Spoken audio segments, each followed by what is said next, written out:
Hi everyone, welcome to sleepy classes. स्वागत है आप सबका आज के प्रीमिक्स के सेशन में। आज हम डिस्कस करेंगे 5 क्वेश्चंस एनवायरनमेंट में से। आप अपना स्कोर ज़रूर मेंशन कीजिए कमेंट्स में, और अगर आपको लगता है कि कुछ डाउट है आपको तो वो भी आप कमेंट्स में लिखिए, हम सॉल्व करने की उसको कोशिश करेंगे। So let's start with the first question. Now this is regarding the Environment Performance Index of 2022 which has been released recently. इसके बारे में हमें 3 स्टेटमेंट्स दी गई हैं। बहुत ही इम्पॉर्टेंट एक इंडेक्स है एंड आई वुड सजेस्ट कि आप इसको डिटेल में पढ़िए, क्वेश्चन आ सकता है इसमें से। ये इंडेक्स जो है, क्या ये वर्ल्ड इकोनॉमिक फोरम रिलीज़ करता है in collaboration with Yale center for environmental law and policy and Columbia university center for international earth science information network. It is released annually. India has been ranked as the worst performer. तो आप please अपना answer mark कीजिए। इसका correct answer है 1 और 3। देखिए, world economic forum इस index को निकालता है। इनफैक्ट जो WEF है वो global competitiveness index, global gender gap index, inclusive development index, बहुत सारे इंडेक्सेस निकालता है। इनफैक्ट आई वुड सजेस्ट कि आप एक लिस्ट ज़रूर मेंटेन कीजिए कि ये इंडेक्स कौन सा ऑर्गेनाइजेशन निकालती है। UPSC प्रीलिम्स में ऐसे क्वेश्चंस पहले आ सकते हैं और हो सकता है कि नेक्स्ट ईयर भी ये क्वेश्चन आ जाए। Nonetheless world economic forum main है जो इस इंडेक्स को निकालता है along with Yale and Columbia university.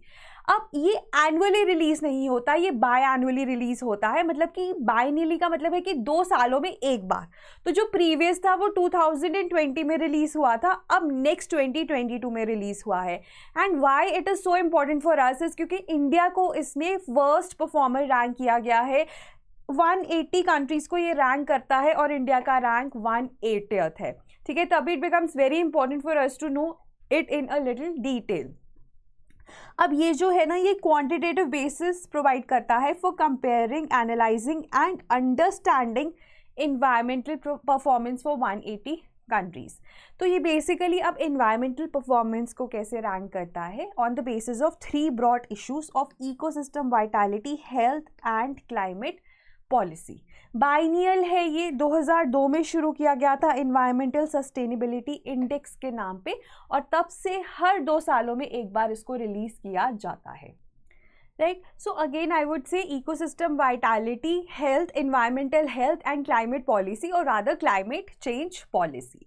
Right, top किसने किया है? डेनमार्क ने। बेसिकली 0 to 100 में का इसमें स्कोर दिया जाता है। 0 का मतलब है वर्स्ट, 100 का मतलब है बेस्ट।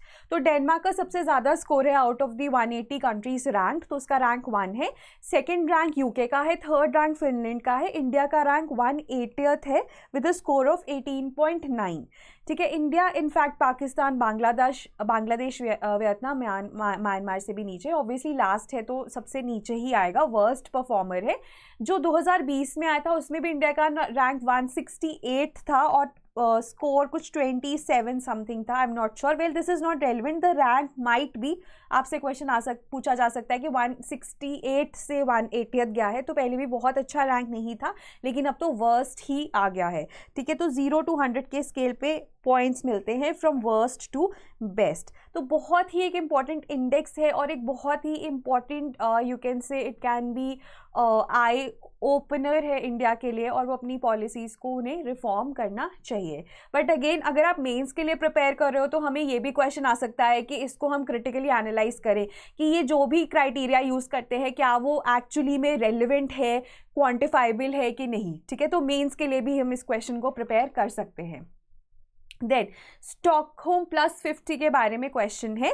2 स्टेटमेंट्स दी गई हैं, आपको करेक्ट बताना है। It commemorates the 50 years of 1972 United Nations conference of human environment.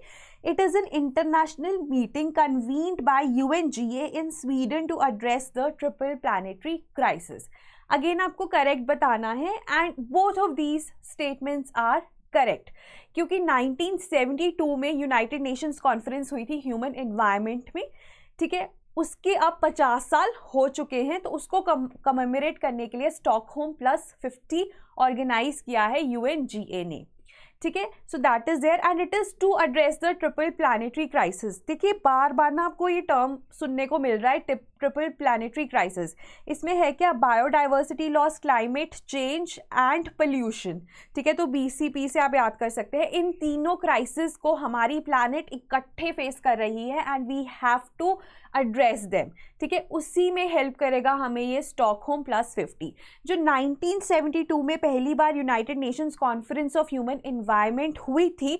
उसमें काफ़ी कंट्रीज ने पार्टिसिपेट किया था and UNEP was created as a result of the conference, right. So that is why that is important. But Stockholm +50 अभी convene हुआ है, जब ये वर्ल्ड एनवायरनमेंट डे था उससे पहले कन्वीन किया गया था ये, to address the triple planetary crisis. The next question है, the plant body is differentiated into a small stem and simple leaves, but true roots are absent. They grow in moist places. Which floral group is defined here? तो ये कुछ static question है। अगर हम इसका answer देखें तो bryophytes. देखो लाइकेंस क्या होते हैं, लाइकेंस तो एक म्यूचुअलिस्टिक एसोसिएशन है बिटवीन एल्गे एंड फंजाई, तो वो तो नहीं हो सकता। एल्गे की बात करें, algae is in the form of a thalloid, है ना, उसमें क्लोरोफिल रहता है, फोटोसिंथेसिस होती है, थैलॉइड की फॉर्म में, थैलस की फॉर्म में, कुछ भी डिफरेंशिएटेड नहीं है, लीव्स नहीं है, स्टेम नहीं है, रूट्स नहीं है, कुछ भी नहीं है। यहाँ पे क्या है, small stem and simple leaves हैं but true roots are absent, तो वो हमारे पास ब्रायोफाइट्स ही बचते हैं, क्योंकि टेरिडोफाइट्स में भी ना डिफरेंशिएशन शुरू हो जाती है। Pteridophytes is the vascular plant. देखो जब हम प्लांट किंगडम की बात करते हैं ना, तो हमारे पास सबसे पहले एल्गे आता है जो थैलस की फॉर्म है, उसके बाद ब्रायोफाइट्स आते हैं जिनको amphibians of the plant kingdom भी कहा जाता है, देन टेरिडोफाइट्स, जिम्नोस्पर्म्स और एंजियोस्पर्म्स। ये जो होते हैं ये वेस्कुलर प्लांट्स है, ये नॉन वेस्कुलर प्लांट्स है। वेस्कुलर प्लांट्स होते हैं जिनमें वेस्कुलर टिश्यू एग्जिस्ट करता है, जाइलम एंड फ्लोएम। जाइलम पानी को ऊपर नीचे लेके जाता है प्लांट बॉडी में, और फ्लोएम फॉर न्यूट्रिएंट्स। ठीक है, अब ब्रायोफाइट्स में नहीं होता ये, तो वो छोटे होते हैं, बहुत ही बेसिक फॉर्म में होते हैं। टेरिडोफाइट, जिम्नोस्पर्म्स और एंजियोस्पर्म्स में वेस्कुलर टिश्यू प्रेजेंट रहता है। तो इसमें अगर आप देखोगे ना कि स्मॉल स्टेम और simple leaves but roots are absent, true roots are absent. देखो एल्गी और लाइकेंस तो बिल्कुल भी नहीं हो सकता, क्योंकि उनमें तो small stem and simple leaves भी नहीं होते। ब्रायोफाइट्स और टेरिडोफाइट्स ही हो सकते हैं, और आपको पता है कि ब्रायोफाइट्स में रूट सिस्टम इतना डेवलप नहीं होता, ट्रू रूट्स आर एब्सेंट। तभी आपको मॉइस्ट जगहों पे मिलते हैं, क्योंकि अपनी लीव से भी ये पानी को अब्जॉर्ब कर लेते हैं फ्रॉम द एटमॉस्फेयर। तो ये हमारे पास रहते हैं ब्रायोफाइट्स। इनको ना जैसे आपने सुना होगा ना, लिवरवर्ट्स, हॉर्नवर्ट्स, ये सब ब्रायोफाइट्स होते हैं। मॉसेस, ठीक है, ये सब ब्रायोफाइट्स होते हैं। मॉइस्ट प्लेसेस में ग्रो करते हैं, नॉन वेस्कुलर हैं, और स्मॉल स्टेम और सिंपल लीव्स, ट्रू रूट्स नहीं होते। They are the second largest group of green plants in India. Eastern Himalaya, north eastern India, western Himalaya, western Ghat, हर जगह पे ये डिस्ट्रीब्यूटेड रहते हैं, right. Then next question is, which of the following is the largest source of anthropogenic methane gas.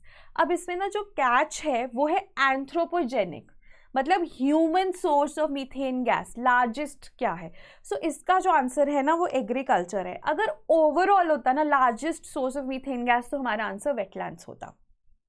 ठीक है, so natural source है wetlands. ठीक है, वेटलैंड्स में क्या होता है, एनारोबिक बैक्टीरिया रह पाते हैं, क्योंकि पानी में ऑक्सीजन की कमी हो जाती है, तो पानी के नीचे एनारोबिक बैक्टीरिया रह पाते हैं, और एनारोबिक बैक्टीरिया में मिथेनोजेनिक बैक्टीरिया होते हैं जो मीथेन प्रोड्यूस करते हैं। तो इस वजह से ना वेटलैंड सबसे इंपॉर्टेंट सोर्स है मीथेन गैस का, राइट। उसके बाद wetlands are the largest source अगर हम नेचुरल सोर्सेज की बात करें। और उसके बाद एंथ्रोपोजेनिक सोर्सेज में हमारे पास एग्रीकल्चर आता है। एग्रीकल्चर में भी ना लाइव स्टॉक और राइस, दो चीज़ें। लाइव स्टॉक में ना एक फिनोमिनन होता है एंटेरिक फर्मेंटेशन, ठीक है, मतलब उनके जो डाइजेस्टिव सिस्टम में बेसिकली मीथेन गैस प्रोड्यूस होती है लाइव स्टॉक्स के, तो उसको एंटेरिक फर्मेंटेशन कहते हैं, तो उसके थ्रू मीथेन गैस प्रोड्यूस होती है।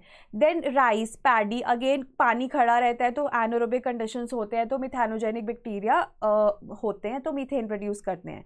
ठीक है, सो मीथेन मोस्टली एग्रीकल्चर में लाइव स्टॉक और paddy is the major causes, right. उसके बाद अगर हम बात करें इंडस्ट्री में भी नेचुरल गैस का कॉम्पोनेंट रहता है मीथेन, तो जब भी production, processing, storage, transmission, distribution होगी मीथेन की, नेचुरल गैस की, तो हमारे पास मीथेन प्रोड्यूस होगी। होम में, घरों में, बिजनेसेस में, लैंडफिल्स में मीथेन जनरेट होती है, ठीक है, इस वजह से वो भी सोर्स हो सकता है। तो अगर हम डायग्राम देखें ना, तो सबसे बड़ा सोर्स वेटलैंड्स है, फॉलोड बाय एग्रीकल्चर। ठीक है, सो नेचुरल सोर्स वेटलैंड्स है, लेकिन agriculture is the anthropogenic source. अब इसमें ना आपको इनकरेक्ट बताना है, आपको रेवोल्यूशन के नाम दिए गए हैं, whether they are correctly matched or not, ठीक है। So black pulses, grey oil seed, pink prawn, silver poultry, right. So इसमें अगर हम आंसर देखें तो 1 और 2, क्योंकि ये दोनों गलत हैं, ये दोनों सही है। ब्लैक जो होता है वो पेट्रोलियम प्रोडक्ट्स की रेवोल्यूशन को कहा जाता है, और ग्रे फर्टिलाइजर्स, ठीक है। तो ये याद करने वाला है, इसमें कुछ भी वो नहीं है कि आप तुक्का मार सकते हैं। So this is something which you need to remember. Green revolution हमें पता है जो एग्रीकल्चर में आई थी इन द 1960s, ठीक है। वाइट रेवोल्यूशन मिल्क प्रोडक्शन में जो रेवोल्यूशन आई थी उसको वाइट रेवोल्यूशन कहा जाता है। ऑपरेशन फ्लड का नाम दिया गया था जिसकी वजह से ये रेवोल्यूशन आई थी। ब्लू रेवोल्यूशन में हमारे पास फिशरीज़ है, फिशरीज़ की प्रोडक्शन में रेवोल्यूशन। देन बाकी जो है, अब देखो yellow is oil seed, golden fibre है हमारे पास जूट, और गोल्डन है हमारे पास horticulture. Silver fibre similarly cotton, red is meat, grey is fertilisers. जो पिंक है ना, पिंक में आपके पास अनियन, प्रॉन और फार्मास्यूटिकल्स तीनों आते हैं, डिपेंडिंग अपॉन दी ऑप्शन आप मार्क कर सकते हो, ठीक है। उसके बाद ना, जैसे कि मैंने आपको बताया कि golden fibre was jute, golden was horticulture. Similarly silver fibre is cotton, silver is for eggs and poultry, दोनों के लिए, ठीक है। एग अलग से भी आ सकता है, पोल्ट्री भी आ सकता है। And finally black is for petroleum products. तो ये ना टेबल सा बना के इसको याद कर लेना, राइट।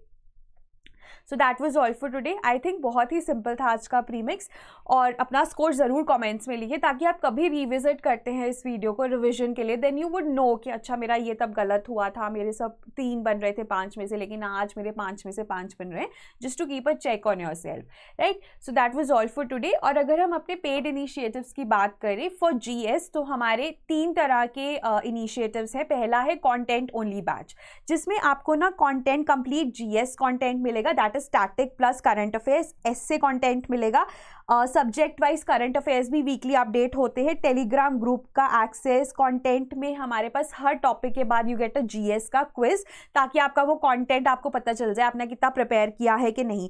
आंसर राइटिंग के लिए 100 क्वेश्चन, जिनके मॉडल आंसर्स और वीडियो सोल्यूशंस भी मिलते हैं। नेक्स्ट आता है कंटेंट प्लस आंसर इवैल्यूएशन, इसमें जो क्वेश्चन मिल रहे हैं ना उनको हम इवैल्यूएट भी करते हैं। एंड फाइनली मेंटरशिप में तो हम मेंटरशिप प्रोवाइड करते हैं, जो हमारे एस्पिरेंट्स हैं उनको प्रॉपर मेंटरशिप दी जाती है। प्राइसेस देखिए, सो this is 11,999, this is 14,999 and this is 24,999। तो अगर आप इनमें से कोई भी कोर्स के बारे में जानना चाहते हैं तो हमारा टोल फ्री नंबर है ये 1800-890-3043, इस पे आप कॉल कर सकते हैं या हमें मेल कर सकते हैं। कोई क्वेरी है तो उसको आप कमेंट्स में भी लिख सकते हैं, we will try to address that. So that was all for today, thank you so much.